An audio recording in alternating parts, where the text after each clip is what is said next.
Assalamualaikum warahmatullahi wabarakatuh. Perkenalkan, nama saya Muhammad Afan Guraha dari kelas Beta angkatan 2019. Di sini saya akan menjelaskan tentang skenario D blok 6 tahun 2020. Nah, saya akan membacakan outline-nya terlebih dahulu. Yang pertama itu skenario, yang kedua prioritas masalah, yang ketiga identifikasi masalah, yang keempat analisis masalah, dan yang terakhir itu kesimpulan. Nah, di sini yang pertama skenario-nya adalah Boni laki-laki 25 tahun terlelap tidur di beranda rumahnya karena merasa kekenyangan setelah makan siang 1 bungkus nasi rendang dan minum setengah gelas air. Beberapa menit kemudian, tetangga sebelah berteriak sambil mengejar maling yang lewat di beranda rumah Boni. Boni pun terkejut dan langsung ikut berlari dengan kecepatan tinggi untuk mengejar sang maling. Setelah 200 meter berlari kencang, Boni pun berhenti karena tidak sanggup berlari lagi. Boni terlihat sesak nafas, jantung berdetak kencang, berkeringat banyak dan kehausan. Ia merasa perutnya penuh, nyeri dan mual.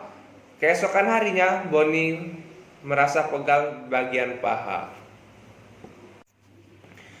Oke, selanjutnya saya akan menjelaskan identifikasi masalah. Yang masalah pertama itu adalah setelah 200 meter berlari kencang, Boni pun berhenti karena tidak sanggup berlari lagi. Boni terlihat sesak nafas, jantung berdetak kencang, berkeringat banyak dan kehausan. Ia merasa perutnya penuh, nyeri dan mual. Yang buat masalah kedua itu adalah Boni pun terkejut dan langsung ikut berlari dengan kecepatan tinggi untuk mengejar sang maling. Masalah ketiga itu Boni laki-laki 25 tahun terlelap tidur di beranda rumahnya karena merasa kekenyangan setelah makan siang 1 bungkus nasi rendang dan minum setengah gelas air. Oke, selanjutnya, mengapa alasan saya memilih prioritas masalah utamanya itu yang pada kalimat ketiga, yaitu pada kalimat ini. Di kalimat ini terdapat masalah sesak nafas, jantung berdetak kencang, berkeringat banyak, kehausan, yang dimana ini adalah masalah yang mengancam jiwa dan apabila tidak segera diatasi bisa menimbulkan komplikasi yang lain. Selanjutnya saya akan membahas analisis masalah. Analisis masalah yang pertama adalah bagaimana mekanisme sesak napas.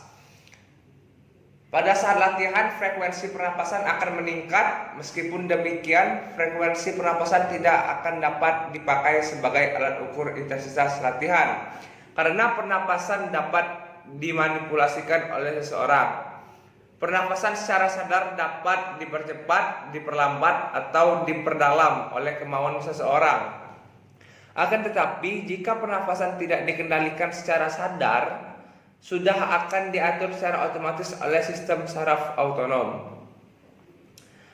Pada saat berlatih, hawa tidal akan meningkat atau pernapasan menjadi lebih dalam. Dengan pernapasan yang lebih dalam, maka tekanan udara dalam paru akan meningkat sehingga difusi pertukaran gas antar oksigen dan CO2 juga meningkat. Meningkatnya hawa tidal disertai frekuensi pernapasan yang meningkatkan, maka ventilasi udara yang masuk selama 1 menit juga akan meningkat. Semakin tinggi intensitas latihan, frekuensi pernapasan juga akan semakin tinggi, sehingga ventilasi juga akan semakin tinggi. Untuk beberapa cabang olahraga, kemampuan menahan nafas sangat diperlukan. Bila seseorang melakukan kerja yang bersifat powerful dan sesaat, maka ia harus dalam keadaan menahan nafas. Begitu pula saat membidik. Kalau kadar CO2 dalam darah tinggi, maka kemampuan menahan nafas tak akan lama. Sehingga pada orang lelah, kadar CO2 tinggi, akurasi dan powerfulnya menurun. Untuk dapat meningkatkan penyerapan oksigen dan pelepasan CO2, dapat memanipulasikan pernafasan. Dengan sadar dapat menghirup udara lebih dalam. dan menambah frekuensi pernapasan. Meskipun demikian, oksigen yang masuk cukup banyak belum tentu segera dapat digunakan. Mengingat penggunaannya perlu banyak dan besarnya mitokondria dalam sel-sel otot. Jika dalam keadaan normal memanipulasikan pernapasan tersebut dapat menyebabkan terhambatnya pembuangan CO2 karena darah yang melewati jaringan-jaringan tidak dapat melepaskan oksigen karena kebutuhan hanya sedikit. Dengan demikian pengangkutan CO2 akan terganggu karena darah masih bermuatan banyak oksigen. Oke, selanjutnya bagaimana mekanisme perut nyeri dan mual? Mekanisme perut nyeri dan mual. Nyeri yang berasal dari bermacam-macam organ visceral dalam abdomen dan dada merupakan nyeri visceral. Distensi berlebihan organ visceral berongga yang diisi berlebihan juga akan menimbulkan nyeri. Ini mungkin disebabkan oleh peregangan berlebihan jaringan itu sendiri.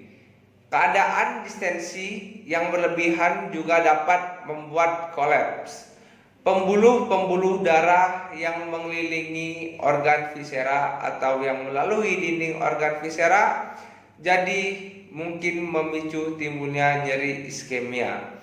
Kekenyangan yang menyebabkan distensi pada abdomen juga membuat kita mual karena perasaan sangat penuh di perut. Selanjutnya, analisis masalah bagaimana perbedaan metabolisme tubuh saat tidur dan bangun. Perbedaannya adalah menurut Kopra 2003, tidur merupakan dua keadaan yang bertolak belakang di mana tubuh beristirahat secara tenang dan aktivitas metabolisme juga menurun. Namun pada saat itu juga otak sedang bekerja lebih keras selama periode bermimpi dibandingkan dengan ketika beraktivitas di siang hari. Saat memasuki sel, glukosa dihadapkan pada enzim dalam sitoplasma yang mengubah glukosa menjadi asam pirufat atau suatu proses yang disebut glikolisis. Sejumlah kecil ADP diubah menjadi ATP oleh energi yang dibebaskan selama proses tersebut. Tetapi jumlah ATP yang dihasilkan ini kurang dari 5% dari keseluruhan metabolisme energi sel dari Guyton. Melalui simpanan energi yang terdapat di dalam tubuh, yaitu simpanan fosfokreatin, karbohidrat, lemak, dan protein, molekul ATP ini akan dihasilkan melalui metabolisme energi yang akan melibatkan beberapa reaksi kimia yang kompleks. Penggunaan simpanan-simpanan energi tersebut beserta jalur metabolisme energi yang akan digunakan untuk menghasilkan molekul ATP. Ini juga akan bergantung terhadap jenis aktivitas serta intensitas yang dilakukan. Metabolisme adalah perubahan secara fisik dan kimiawi dalam jaringan maupun sel tubuh untuk mempertahankan hidup dan pertumbuhan. Semakin cepat proses metabolisme terjadi, semakin banyak energi yang dihasilkan dari proses pembakaran kalori tubuh, sehingga mempengaruhi berat badan saat tidur. Metabolisme 5% lebih rendah dibandingkan saat bangun. Apa dampak dari tubuh yang terkejut dan langsung berlari? Nah, teraktivitasnya sistem saraf simpatis yang memproduksi respon fight or flighting yang mempersiapkan tubuh untuk keadaan krisis yang mungkin membutuhkan aktivitas fisik yang tiba-tiba dan intens. Sistem yang mempersiapkan tubuh untuk menambah level aktivitas somatik, peningkatan aktivitas simpatik, umumnya menstimulasi metabolisme jaringan dan meningkatkan kewaspadaan. Sistem saraf simpatis juga cenderung melakukan perangsangan secara massal, sedangkan parasimpatis menyebabkan respon setempat yang spesifik. Selanjutnya, bagaimana metabolisme karbohidrat, lemak, dan protein? Nah, jadi dalam pencernaan itu tidak hanya karbohidrat saja, ada juga lemak dan juga protein. Lemak akan dipecah menjadi asam lemak dan selanjutnya akan dipecah menjadi asetil koenzim A.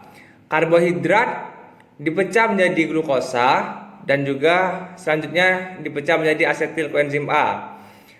Protein akan dipecah menjadi asam amino dan dipecah lagi menjadi asetil koenzim A ketoglutarat, oksalasetat tumarat. Yang dimana ketiganya akan memasuki siklus Krebs dan transport elektron.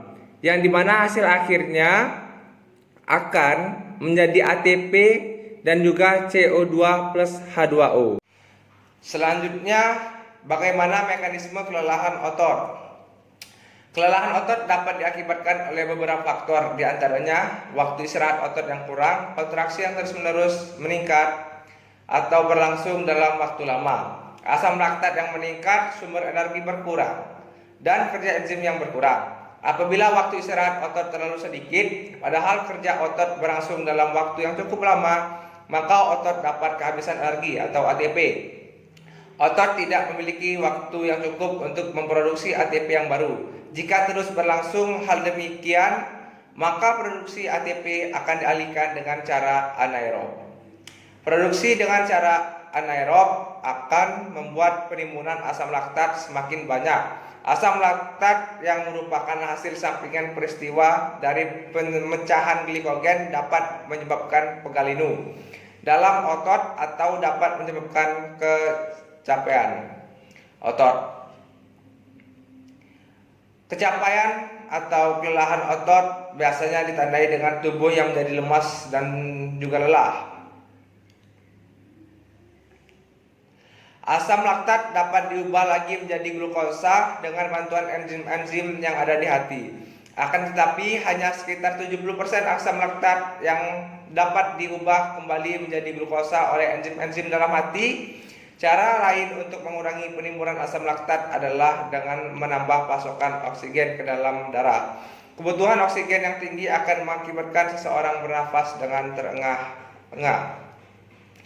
Selanjutnya, bagaimana mekanisme pembentukan asam laktat? Asam laktat adalah produk ikutan dari proses glikolisis anaerob. Hampir 80% laktat yang dihasilkan pada glikolisis anaerob ini dibawa keluar otot menuju sirkulasi darah. Proses glikolisis anaerob terjadi pada saat otot membutuhkan energi dalam waktu cepat dengan jumlah tertentu, sedangkan pasokan oksigen kurang. Seperti yang terjadi pada seseorang yang berolahraga dengan intensitas tinggi, pada kondisi pasokan oksigen kurang ini, reoksidasi terhadap nikotinamida adenosin dinukleotida hidrogen atau NADH yang terbentuk dari nikotinamida adenosin dinukleotida NAD+ saat glikolisis akan terganggu. Dalam keadaan ini NADH direoksidasi melalui serangkaian dengan proses reduksi pirufat menjadi laktat melalui jalur anaerob dengan menambahkan 2 atom hidrogen untuk membentuk asam laktat. Sistem asam laktat ini memerlukan 12 macam reaksi kimia secara berurutan sehingga energi yang terbentuk melalui sistem energi ini berlangsung lebih lambat dibandingkan dengan sistem adenosin trifosfat fosfokreatin atau ATP-PC yang hanya membutuhkan 2 reaksi kimia. Kontraksi otot yang sangat cepat digunakan ATP-PC, sedangkan untuk kontraksi otot yang cepat digunakan sistem anaerobik. Proses berlangsung tanpa adanya oksigen, sehingga asam laktat merupakan produk akhir dari metabolisme glukosa dengan sistem metabolisme anaerobik. Ciri-ciri dari sistem glikolisis anaerobik yaitu menyebabkan terbentuknya asam laktat yang dapat menyebabkan kelelahan, tidak membutuhkan oksigen, hanya membutuhkan sumber energi karbohidrat, glikogen dan glukosa, dan energi yang dilepaskan hanya cukup untuk resintesis ATP dalam jumlah yang sedikit. Selanjutnya kita memasuki kerangka konsep, yaitu Boni 25 tahun makan nasi rendang berlebihan dan kurang air, di mana yang bisa menyebabkan peregangan lambung. Peregangan lambung bisa menyebabkan mual dan nyeri visceral. Makan nasi rendang berlebihan dan kurang air juga bisa menyebabkan sekresi kolesitokinin dan kekenyangan. Makan nasi rendang berlebihan dan kurang air juga menyebabkan katabolisme karbohidrat. Selanjutnya karbohidrat memasuki tahapan glikolisis, asam pirufat, kondisi kurang oksigen, konversi menjadi asam laktat, dan akhirnya pegal. Selanjutnya makan nasi rendang berlebihan dan juga kurang air ini, makanan mengandung kadar melatonin, terjadinya ngantuk, tidur, bangun secara terkejut, berlari dengan kecepatan tinggi, di mana berlari dengan kecepatan tinggi ini menyebabkan nyeri, spasme otot abdomen, kurangnya oksigen, dan sesak napas. Selanjutnya juga berlari dengan kecepatan tinggi bisa mengaktifasi saraf simpatis, di mana mengaktifasi saraf simpatis ini menyebabkan frekuensi detak jantung meningkat, dan juga sekresi keringat, kekurangan cairan, osmoreseptor mendeteksi kehilangan cairan, sekresi vasopresin mengaktifkan pusat rasa haus. Selanjutnya plasma darah kurang, darah menjadi pekat, sirkulasi darah berat, hormon adrenalin meningkat, kontraksi otot jantung meningkat, yang juga menyebabkan frekuensi detak jantung meningkat. Selanjutnya kesimpulannya adalah Boni mengalami gangguan fisiologi, metabolisme energi, respirasi kardiovaskuler, dan muskuloskeletal akibat aktivitas fisik tiba-tiba dan berat pasca bangun tidur setelah sebelumnya makan yang berlebihan dan kurang minum. Oke, sekian paparan dari saya. Saya akhiri. Wassalamualaikum warahmatullahi wabarakatuh.